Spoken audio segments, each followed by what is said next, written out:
Vous pensez que troquer notre existence contre un salaire, c'est une erreur grave? Absolument. Pour moi, maintenant, chacun, je ne prétends pas, enfin moi, mon ressenti, je dois être honnête sur mon ressenti.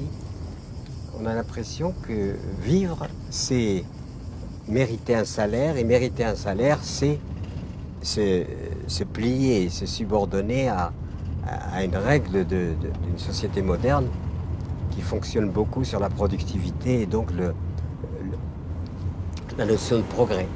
Et cette notion de progrès qui se révèle de plus en plus comme étant un mythe, vraiment, parce que je ne vois pas en quoi, bien sûr.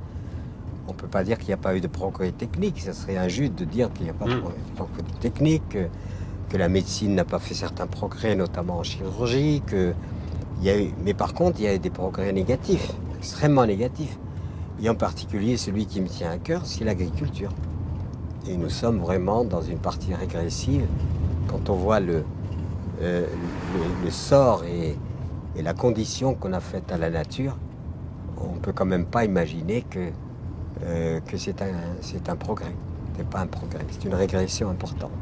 Tout ce que nous faisons à la terre qui nous nourrit, par exemple, quand on met des produits toxiques dans le sol, on les trouve dans notre corps. Voilà.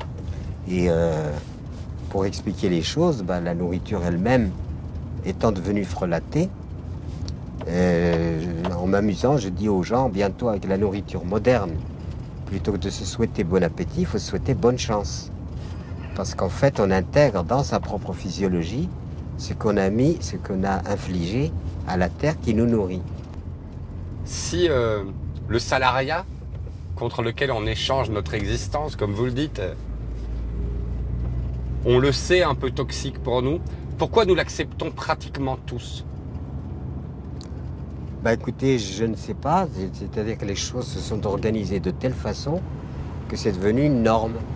Et je dirais même, pour aller un peu plus loin, mais sans choquer personne, j'espère, que le système s'est organisé sur ces critères-là. Et je dirais que ce qui fait que l'éducation même des enfants est une éducation qui est à revoir en termes d'épanouissement de la personne, c'est qu'on a l'impression que les établissements scolaires sont des sortes de manufactures dans lesquelles on prépare l'enfant à être un adulte adapté au système. Il y a comme une saveur militaire dans l'organisation sociale, c'est-à-dire l'obéissance, la discipline. Et en dehors de ça, évidemment, s'il n'y a pas obéissance et discipline, il y a transgression. Vous êtes conforme ou non conforme, c'est tout. Si vous êtes conforme, tant mieux. Si vous n'êtes pas conforme, tant pis. Quand on dit que la modernité est libératrice et que je vois l'itinéraire d'un être humain dans la modernité, moi je vois plutôt quelque chose de carcéral. Parce que de la maternité à l'université, on est enfermé. On appelle ça le bahut. Ensuite, tout le monde travaille dans des boîtes, des grandes, des petites boîtes. Même pour s'amuser, on va en boîte maintenant. C'est vrai. Et on y va comment? Dans sa caisse. Et puis, on a la boîte à vieux, en attendant la dernière boîte que je vous laisse deviner. C'est-à-dire, en fait, la promesse libératrice de la modernité est carcérale. C'est l'enfermement. C'est l'enfermement. Et c'est ça ce qu'on appelle vivre.